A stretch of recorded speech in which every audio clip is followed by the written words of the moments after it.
Found something very strange in the camera department in the Galaxy S9 Plus. When you using a front-facing camera like I'm using it right now, and you hold down and release this sensor. This is heartbeat sensor. The camera will make a photo. Now it won't make a photos. Look, now nothing happened.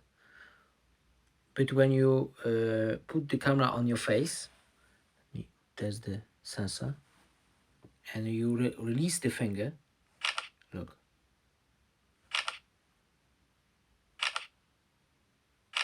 It's making a photo. Is this normal?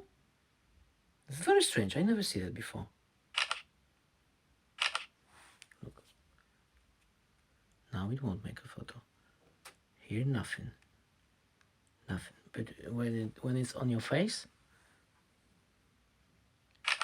it's making a photo. I never seen it before.